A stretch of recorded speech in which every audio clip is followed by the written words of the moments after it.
Everyone, I'm Caroline Rena, and we are coming from Silent Voices. And And I am Dawn McCarty, and we have Ginger Gentile with us. So, Ginger, would you please tell everybody who you are, and then we'll continue on from there. Sure. My name is Ginger Gentile. I'm the director of the Racing Family documentary, which you can now stream on Vimeo on demand. And it's a documentary that follows young adults as they reunite with their erased families, mothers and fathers who have been erased from their lives after divorce. And not only do we uncover the trauma that they suffer, but we also talk about how it can be prevented by reforms in family court law and child custody arrangements. And also we launched a hotline, 865 for family, for anybody who wants to text to get advice on, so not legal advice, but emotional support on how to best deal with the situations and how to be connected with resources in their area. So beyond the film itself, which was 5 years in the making, we also have a very active community on social media under the Erasing Family hashtag, and we're on Facebook, Instagram, and Twitter. We have over 28,000 followers on Facebook. And also for a while, I served as the executive director of the National Parents Organization before moving on to a different film project. So I'm happy to be here and to talk tonight about healing and things people can do to transform their trauma, because we all suffer from trauma, no one's unique in that, into either warriors, activists, or just happier, more realized people who can give back to the world as opposed to being stuck in their own shame and pain bubble. wow, that's perfect. Thank you so much, Ginger. I appreciate that. So really, I mean, I'm gonna ask the question. You take it away from there. I have a couple of things I wanted you to see if you would start off with a little bit of your story, which some people know, some people don't. If they do know about you, excuse me. And this obviously would have been something that provoked your journey of healing, and also in the process kind of give an idea of what that healing journey looked like, the types of tools that you've used. And you already gave an example, you've already given what you're doing for advocacy, but if you want to give a little bit more information about that and just kind of run with it, that would be awesome. So Erasing Family is my third documentary film. And I started it because, to go back a little bit, I lived in Argentina for 13 years. And when I was there, I fell in love with a man. The first thing he told me is that it was 5 years or 6 years since he had seen his daughter. Wow. And like most people, I said, well, you must have a lousy lawyer. Let's go down to the courthouse, look at the papers, get this all sorted out. And I found that he had had a visitation ordered and it was just never being enforced. And each time he went to court, he just ended up asking for less and less visitation. So it went from asking for joint custody to maybe a phone call for her birthday. And when I was with him, I began to see that other parents in Argentina, mainly fathers, were suffering. And the reason why fathers were the main victims of this in Argentina is that the custody law said that custody automatically went to the mother in Argentina. And there was no such thing as joint custody. It wasn't, you could kind of privately do it, but there was no legal recognition of joint custody. So I began to interview people. A lot of people didn't want to talk about this. And that I finally found some dads who were willing to talk, as well as some experts. And some of those experts were the people who were doing the blocking or the alienating. And they admitted on camera how they alienate a parent, how they don't care whether they did something bad or not, how the father's just a rapist in potential in their own home. So the best thing you can do is get a child out of the presence of the father just to be safe. So very crazy stuff. That was called Erasing Dad. You can watch it for free on YouTube. And the reason why it's on YouTube is because the film was censored in Argentina, the first film to be censored, or the second film to be censored, since Argentina was restored to democracy after a dictatorship in 1983. And the film became front page news. Everybody wants to see a censored film. And all of a sudden they began to talk about family bond obstruction. And a lot of people began to come out of the shadows and talk about how they couldn't see their kids, and that instead of being seen as why can't you see your kids, people starting to talk about the institutional violence that was happening in the family court. Fast forward, the Supreme Court lifted this order of censorship, and also Argentina changed its laws to allow for joint custody and also removing all gender bias from the laws. Right. After that film, I came back to the US. Also, for those of you who are wondering, my now ex-partner, Gabriel Baladowski, who's in Argentina, he did reunite with his daughter after 13 years of no contact, which was 20. Wow. Wow. That's I awesome. reached out to him, and this was after he did the film. So this was 4 years after we made the film, and she did call him once to say, like, you know, you ruined me with this film. You made my family look bad, even though his story isn't in the film at all. Mhm. You know, I mean, but we gave a lot of press, and he talked about his story and his motivation for it. And they now have a great relationship. And when I came back to the US, I wanted to do a follow-up film in English. And the first thing I began to notice when I began investigating this, just by doing outreach on Facebook, asking people, you know, to share their stories with me, is that there are a lot of moms who have been erased, who are coming forward in the US and Canada, and also that, and this didn't really exist as much when I made Erasing Dad, which came out in 2014. Social media exploded and kids themselves were telling their stories on social media. Wow. Yeah. Yeah. What I have a question about when you put that first post out there. How did you feel when you because you posted something on Facebook to were you expecting an explosion of comments to come back at you with the interest in what you were posting about? I was more surprised. I wasn't so much surprised by the volume as by how many moms and also eventually how many kids. I mean, in part because we had such a big following with Erasing Dad, even though it was in Spanish. I knew it was a big problem. If anything, I felt that people in the U.S. were talking more about this than in Argentina. But I feel like even though everybody is talking about it, people still feel very isolated. They feel like no one, it's only happening to them. No one listens to them. Mm-hmm. Mm-hmm. And so I think that's universal. And no matter how much people talk about it, I think people feel really, because of what the system does to them, unlistened to. And so they have this deep need to be heard. Mm-hmm. And when you don't feel like you're being listened to, this can also create either anger or erratic behavior and desperation to get people to listen to you. So one thing I see, people always tell me my story could be a movie. They always tell me that their case is the worst they ever heard, and I say, please don't say that, because the worst case that I personally know of ended in a murder-suicide, where the mother shot her 7-year-old son and then killed herself rather than give custody to the father. Yeah. So I'm like, you don't want to. It's not a pain Olympics. You know, so it's not about competing with other people who are suffering. And also, the more that people talk about their individual cases, it can be counterproductive if not done correctly, because then people say, oh, that's one individual crazy case, as opposed, and when the news does cover this, they often cover the most horrific, salacious cases or cases of famous people. Mm-hmm. So the emphasis is taken away from how people can unite these stories together to show a pattern. And when there's a pattern, that's when legislative change and family court reform can happen, because then we're showing a pattern of the courts failing to act in a way to protect children. Mm-hmm. Whereas if it's one crazy case, well, then you had really bad luck. And that's what people say. They say, oh, that can't happen to me because you were really unlucky.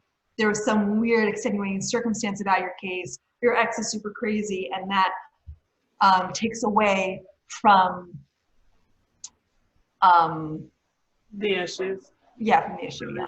Yeah, so, you know, I have a question real quick, because I'm a mom who was alienated, and you started talking about that, which you know that. And mine started back in 2000. There was nothing, absolutely nothing to be found online. My situation started, I didn't even know about it until, I want to say maybe 2005, 2006, something like that. What happened? I have no clue as to what happened in between all that time frame between, because you said 2014 What happened in between all there that it just started waking up? Do you have any idea what that is, or? I think that at least in the Latin world, the Spanish speaking world, a racing dad played a huge part. Okay. I think unfortunately got to a critical mass of people who began to talk about it. Mm-hmm. Unfortunately, that's what has to happen. One issue that this problem has is that people go through family court alone, so they don't really know about other people, because it's different than, for example, a bad workplace where if you're at a factory where the conditions are really bad, you can talk to other people. Right. Yes, Or absolutely. you're part of a group. This is why this, as well as we could make a parallel with domestic violence and with sexual violence, it's very difficult and takes a very long time for things to organize, because people are by their nature isolated and going through this alone. People don't get raped en masse. People don't get, beat up in their homes en masse. They're very isolated. They might feel that it's normal, that they're to blame, that no one else is out there, that no one will listen to them. This is something that also happens with victims of sexual assault. Right. The media tells them, the police won't take your story. They won't, your rape kit won't get tested. So then why bother coming forward if you know that you will never be listened to? So that creates, a whole another shame spiral. That's interesting. Sorry, I didn't mean to cut you off. That's interesting that you say that, because you started this in Argentina, and then you did it here in the United States, but that's not the only two places that you actually brought into this. You traveled into other locations around the world that either see something similar or may have a better system in place that that you use as comparison. So this is really a global issue, and some places happen to do a better job, or sort of get it right. Right. And then there's even little pockets here in the United States too that handle it a little better than others. So this isn't a new phenomenon, even though it's increased as family dynamics have changed and divorce has come into place. But we have cases of people being sued for alienation of affection back to the 1800s. Yeah. This is in every soap opera. It's in literature. Mm-hmm. So this isn't anything new. I think people are recognizing how harmful it can be, because a lot of schools of psychology will say, it doesn't matter who the father is as long as there's a father figure. There's been a lot of experiments about this, where children were raised in adopted families, where children were their role models were switched, their parental figures were switched, and we do see that it does have an effect. We even see, which I think is very interesting, is right now there's a movement of adopted Korean babies, who are now young adults who most of them will say had amazing lives in the United States, had amazing opportunities, and had loving parents. But a lot of them are saying now that they wish they weren't adopted. They're going back to Korea to learn a language that they don't know, to find their birth parents. Some of them are immigrating back to Korea. That's a few cases, but they really feel like their heritage and their family unit was changed. And whether that's a fantasy, because maybe their lives would have been much worse in Korea. This is all projections of the past, which we never know what happened. I find it very interesting that that's now a movement where we haven't really heard about even adoption being talked in that way, which is why there's now a movement towards open adoption. And I feel like, with family that needs to be done there as well. I'm sorry? There's still healing that they need to go through now, even though we once thought it might have been better for them, but now they're having to find ways of filling in those gaps and healing. Right. That's, that's a good shift, because Ginger, it's really, that's the key here. It's like, I feel like this film that you've done, for me, I know has been healing, and the involvement in it has been so healing. The recording of it was healing, all that. We had talked about that. What I want to know is, everybody gets to a certain point in their life when they're like on this fork in the road where Right. where we want to heal. We want to figure out what's happening. The Korean, the adopted Korean children, whatever it is, that there was trauma involved with something, and it doesn't necessarily stem from just parental alienation. People have been traumatized for many years, and Right. so the beautiful part, what I love about you is you take the information and put it into a film, because film is visual, and I can let you get into that. I also want you to add a little bit too into that of what your journey, like again, we've talked a little bit about some of the things that you've done. What do you do that so people can see how you've been able to get through your trauma or your journey, and was the movie cathartic for you? Well, So and yeah, and even just absorbing some of what you hear from others too. That's got to be a little overwhelming as well. yeah. So it sounds like a two-part question. Do you want to talk about the movie being traumatizing or my healing journey? Use your healing journey to move into the movie, and Okay. if the movie was cathartic for you as well, producing, Right. directing it, and putting it together. Yeah. So I would say, it's always an ongoing process. And one phrase I really like, as one thing over, in the making of a racing family, I became a practicing Buddhist.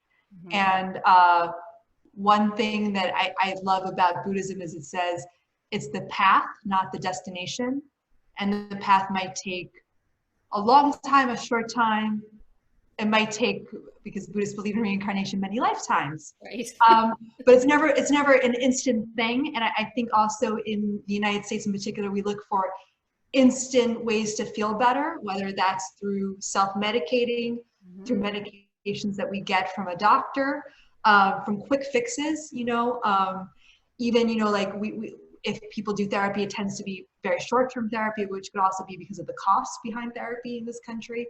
Right. So we really look towards quick fixes. And when I started meditating about 3 or 4 years ago, I did it because I was suffering through horrible insomnia. I was waking up every night around 2 or 3 in the morning, unable to go back to sleep, but Wow. really too tired to wake up. So it's kind of the worst of both worlds, because, if you get up at 3 in the morning, that's great. But if I was so desperate, I was like, I'm willing to try anything. And I found a meditation center, and I really found it very difficult to meditate at first. And by at first, I mean the first year. I would, set my timer on for 20 minutes and look every 30 seconds and be like, God, it's So I over. know what And, you mean. Yeah. and Yeah. it took me a year to not hate it, and maybe 2 years to Right. like it. But Yeah. I was so desperate at that point. I was like, I'm willing to do something I don't like because I don't see what else can work. Right. And I have seen that anxiety goes down because meditation, and also Buddhist meditation.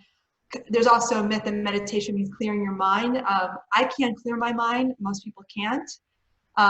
So the form of Buddhist meditation is to think about something that is good instead of bad. So the joke is we meditate all the time. We meditate on people we have crushes on, people we hate. Like think about how much you can think about someone you have a crush on, some food you want to eat, someone who really pissed you off. So we meditate all the time. And this is just 20 minutes where we meditate on something virtuous. Which in a way isn't even the point, like it can be, I wish for all beings to be happy. I wish for all beings to be free from suffering. I realize that my happiness isn't more important than any other person's happiness. I realize that, I'm going to die one day, which is my favorite meditation, which is to think about how your time on this earth is limited. And I find very freeing, because if you're an anxious person, then everything becomes smaller. So I love that meditation. A lot of people find it very morbid, but I found it very happy, because it's like, oh, Wow. no matters if we're gonna, die, and you meditate on the time of your death is uncertain, which is true. Expansive though, isn't it? Isn't it? It is, because you realize you're here for a short time. You realize you're just a traveler in this life. Yeah. That things really, it's all about how you perceive them. Uh-huh. So also that nothing really, all phenomena is an illusion. And that sounds kind of crazy to people, but what does science, not astrophysics, but what does like particle physics teach us? That atoms are mainly space. Quantum physics, yeah. Atoms are mainly space inside. Matter doesn't really exist. That the whole universe can fit into a basketball. And the way, and also what our eyes see, if you study how the eyes work, our eyes invent most of what we see. Because we fill in the gaps of this information. So we can choose how to fill in the gaps differently. Our body's always changing, so we can also work to change our mind. Easier said than done. So the concept of mantra or mind protection is to just protect your mind from having repetitive thoughts. And then the other thing too, and negative thoughts. And it's a process that, you know, it's not a linear process, but it does help to kind of redefine things. And some things, you know, like wishing love for people who hurt you, that for me was the hardest one to do. And the first time I did it, I had to lie down for the rest of the day because I realized how much anger I had, even though I'm not a yeller, how much anger I had on my heart, and that anger is the poison that, you know, harms you, doesn't harm the other person, it has no effect over the other person. And then sometimes, you know, trying to think of like, well, what's the spiritual lesson from this that I'm trying to learn? What can I do differently? So I also write down lessons in my journal. So whenever I make a mistake, and we all make mistakes constantly, write down the lesson and try not to do it again. And sometimes I do notice like, oh wow, I've now made that same mistake a few times. So I need to be careful. Then the other one is, so I think therapy is very important. And I think for people who are going through traumatic events, having a person or a group that you can talk to that's anonymous and private is very important. An internet chat group or Facebook group is not therapy, and it's never truly private. So having some group that you can go to, I think is just like really, really important. And then the other thing that I just discovered recently is something called tapping. And tapping, it's a pretty simple technique where you hit various points on your body, the wrist one, over while you repeat your negative thoughts, and it kind of drills them out. And there's videos on YouTube where you can learn to do it for free, because I always like to give people free resources. And the other one who I really like, which I don't do a lot, but for me, just looking at it once was very powerful, is thework.com, which is Byron Katie's website. And also everything she does is free pretty much, except if you go to stay in her house to do a retreat, which then she charges you, of course. And it's all asking questions. You know, you take a belief, and you should take a negative one, you know, because some people, like, they try to game it by saying like, I love everybody. It's like, no, it's like, you know, like it has to be something like, you know, my ex hates me and wants me dead. And then the first question is it true? Right. No. And then but if you say, yeah, I think it's true, can you really know for sure that it's true? And then, well, what if it wasn't true? And please don't quote me on this, go see your stuff, but it's really good about really examining your story. And one thing that she talks about is how harmful story is, which to me is interesting as someone who's a storyteller, how stories can trap us. And she has this great saying, I don't believe in me. Everyone says, I believe in myself. And she's like, I don't believe in me because I don't exist. Okay. So it's kind of like the story that we tell is so harmful, and colors so much stuff, because most of our story is negative and repetitive, that it's good to just ask, you know, and then like, well, what if it isn't? Because maybe it is true, but is it better if you imagine something else? And I remember this great person who does about workplace conflict, Cy Wakeman, and she talked about how every day she'd go to work and she'd say hi to a colleague, and he never said hi back, never acknowledged her. Yeah. And and so one day she said, well, what if he doesn't acknowledge me because he's a master meditator and he's meditating on world peace to save all of humanity from war? And so from then on, every time that she would say hi to him, he'd never say hi back, but she'd say in her mind, thank you for meditating on behalf of all of humanity for world peace. Wow. Yeah. Because I mean, who knows? Maybe he doesn't see her. Maybe he has a visual problem. But it's like, you know, Reframing it more or less. It's always about right. So like when someone's mean to you, maybe they're really hurting. Maybe that's what they're taught. Maybe they're doing the best that they can, and their best isn't good enough, as opposed to they really dislike me. Because we don't know what's going on in people's minds. A good point, that because I know that we all have the tendency to pass judgment very quickly, and you know, in some cases we need to, but when it comes to, you know, just forming an opinion about somebody, we really don't know as much as we need to know to form that kind of opinion. right. Take a step back, and I like that idea of, instead of telling yourself, oh, he's mean, why doesn't he ever acknowledge me? Change it to something more positive. That's really a good Right, suggestion. especially when you can't change the external situation or it's really horrible. Finding the humor in it, how to laugh at it, limiting the importance it has, or acknowledging whatever you do, you can't change it. Especially if you're caught in an unjust situation, which a lot of family court is. Most people begin to suffer a lot when they say the judge should, the system should, they should, and they're never going to change. But if you just say, you know, well, the judge will never rule in my favor and the court is unfair, then you can see more clearly what you can do, which might be changing strategy, disengaging, and becoming an activist. And you know, there's a lot of things. But the people who get stuck are like, well, the judge should, the judge will, as opposed to, you know, just admitting, you know, the judge hates me. And they can even shift that story too. You know, I mean, I want to reiterate some of the stuff that you brought up because that's a lot of powerful stuff. I've delved into some of that. As far as the meditation, oh my God, monkey mind, that's the entire, that's anything and everything that was going on with me.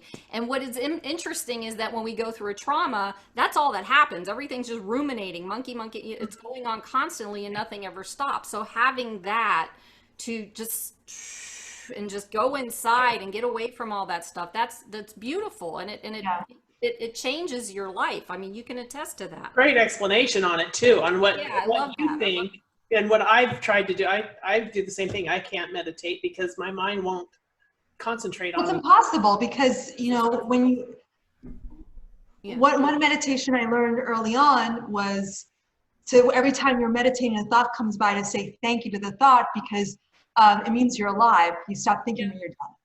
Yeah. And that's, so thank you. But it's the power and the latching on.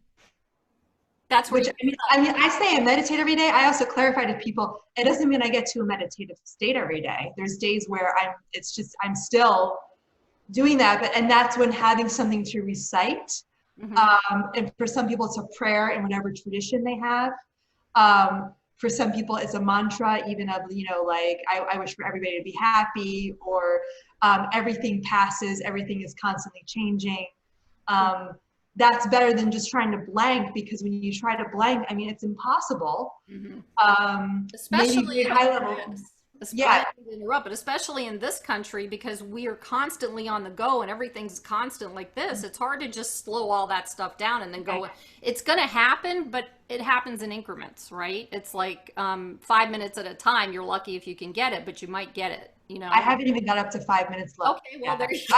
I've been doing this for a few years, and I want to get to the second stage of mental abiding, which is being able to concentrate on something for 5 minutes. And I'm up to like 3.5. Oh, well, hey, you're almost there.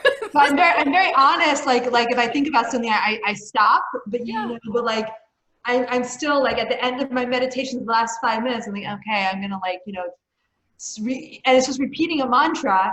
And it's through minute 3.5, I'm like, oh, I have to go buy Clorox. I'm like, oh, you know, so like, I don't feel so bad now.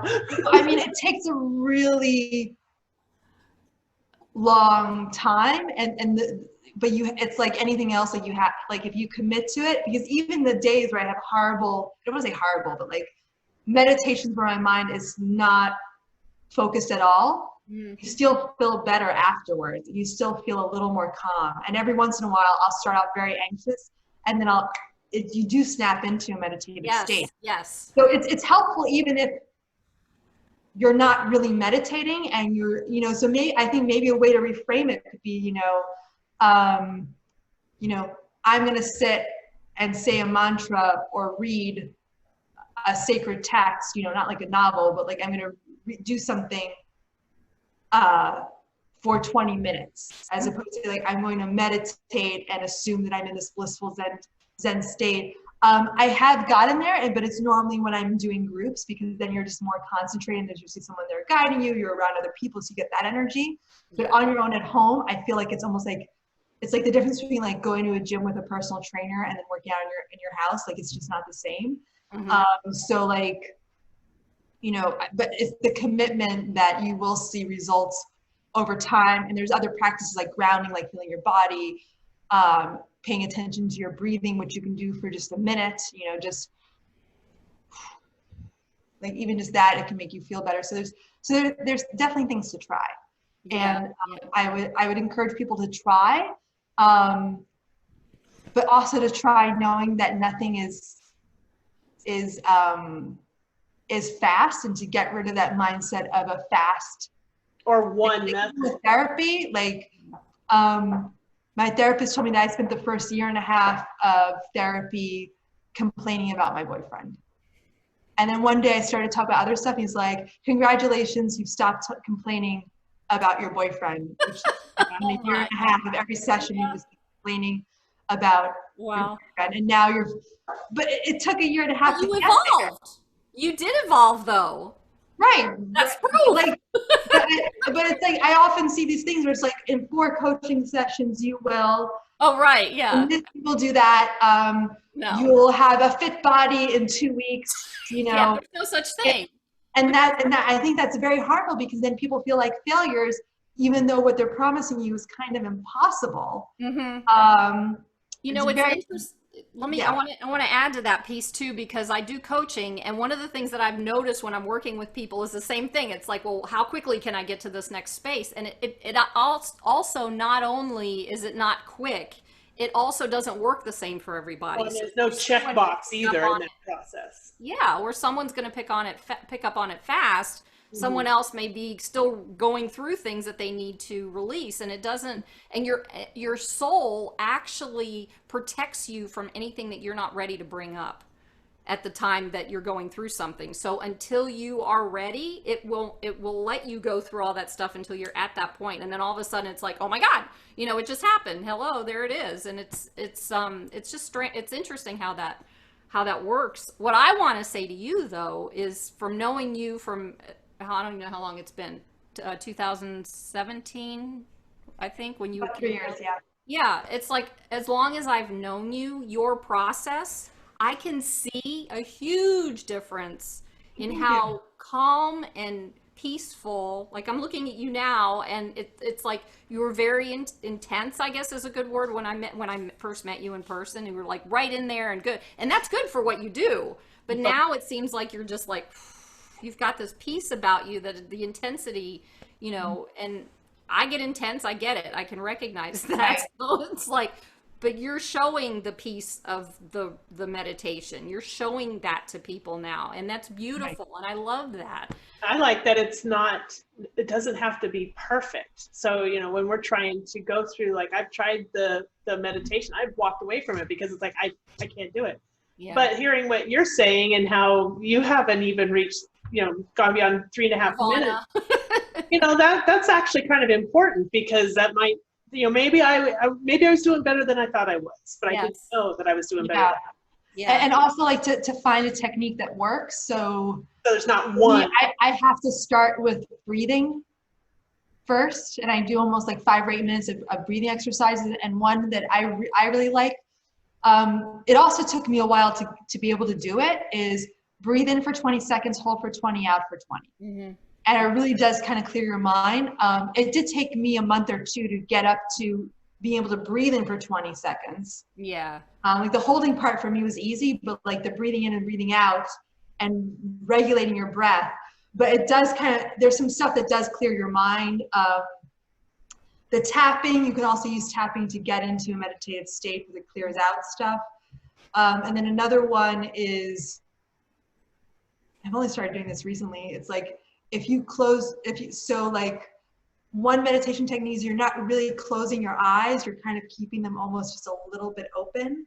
Is that where you look down the bridge of your nose or whatever and you can? Yeah, so you're almost like, so instead of like closing them like this, you're like you almost don't see anything. Yeah. And then you breathe in and you try to hit through the back of your head and then breathe out, and that can kind of generate that state a little quicker, and then appreciate when it comes, but like it doesn't happen all the time. And there's also an app which I'm not getting any money from them, but it's called Insight Timer. Yeah, I've used that before. And there's a free version, and it has probably the negative is it has too many negative meditations on there that are but if you find one that you like, it's sometimes good to start with a guided meditation. And they also have a timer on there, so you can time yourself. But I think also trying to do 20 minutes without any kind of plan, I think that's just way too hard. Yeah. Like yeah. I think it's maybe starting with 5 or 10. And also I would say, like, it's better to do 5 minutes each day than 20 minutes once a week. So don't set expectations too high, especially to begin with.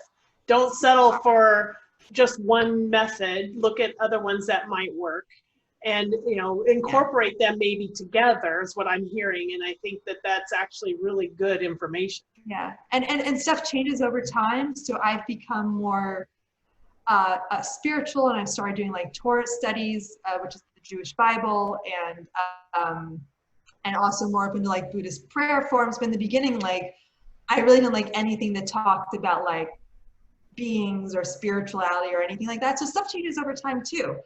And there's also someone who I didn't find useful, but